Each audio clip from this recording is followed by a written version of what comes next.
All right, guys, this is Paul Singh, Market Speculator, with the trade report for Monday, May 22nd, 2017. Big week last week with um, the test of the highs, the breakdown, the big sell off on Wednesday. And now we've had this 2-day reversal of the big gap down.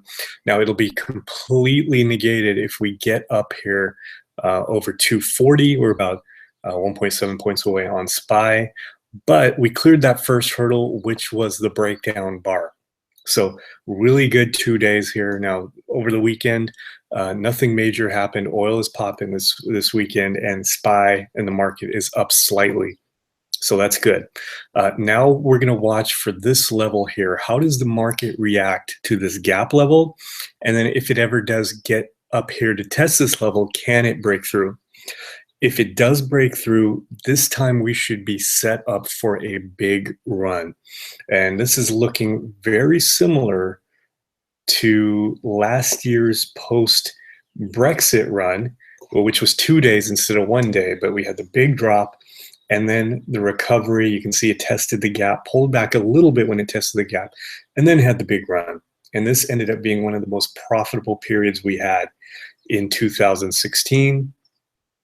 We're setting up the same way in terms of the breakdown these first 2 days here. Now let's see if that can continue. So what I'm doing is I'm building relative strength, relative weakness lists. Right now, focused on the relative strength. If we were to start break down, we'd go towards a relative weakness list, which I'm not going to list up here yet in the report because we don't need to go to it. But if we do, I'll pull that out. IWM here also recovering nicely, although overall showing relative weakness. And again, the Qs showing a lot of relative strength here.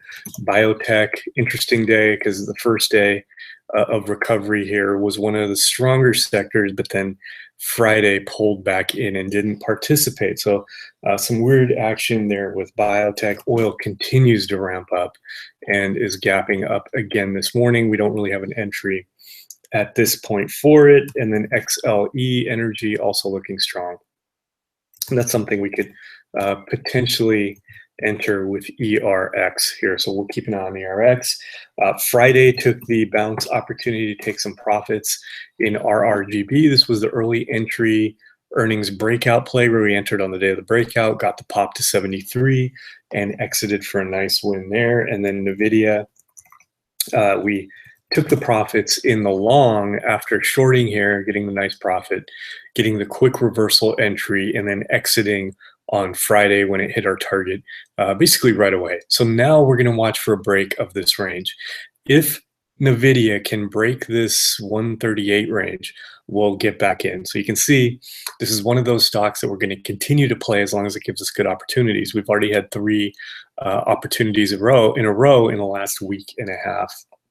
And we're going to look for a fourth. So let's get to the focus list now. It's basically the same as Fridays with addition of a few stocks. Some China stocks here, BITA breaking the highs. We could enter right here if we wanted.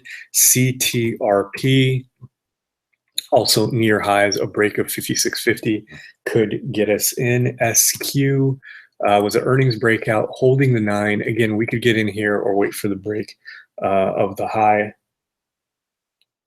AAOI, we've been watching this one for a while, traded a few times, watching for a break of, we'll call it 66 here, which is right where we're at. This could set up the next run in AAOI. And then finally, ALNY, biotech company, a break of 72. It looks like it's pulling back a little bit this morning. Now let's get to the stocks we've been watching. Amazon, break of the high. Netflix, already a pullback play, looking very similar to the market. We need a break of the high. Google, again, these guys are all putting in the same pattern, break of the high. And then also Facebook. Apple, similar pattern here. GWPH, we've got a different pattern here with kind of a bottoming formation after this big run. Now the question is here, I really like this one, but where would we get in? And I think we'll have to wait for a break of the moving averages. Snapchat has had a nice run, now consolidating here. If it can break this range here around 2075, that could set it up for a move to the gap fill at 20 3, BABA has been on fire here. TTD, look for a break of the high at about 54.15, and then finally play another one where we're looking for the break of the high, and I'll pull up Tesla as well, which has been showing some weakness lately. But if it ever does break 325, we'll call it 326 here, I would look to get into Tesla this week. So that's it for the trade report. We're going to watch these key levels, potentially enter, and let me quickly go over current positions here. MZOR, watching for that continuation move, and biotech here. If it pulls back in too low here, I'll probably have to stop myself out. So that's it for the trade report. I'll see you guys later today or early tomorrow.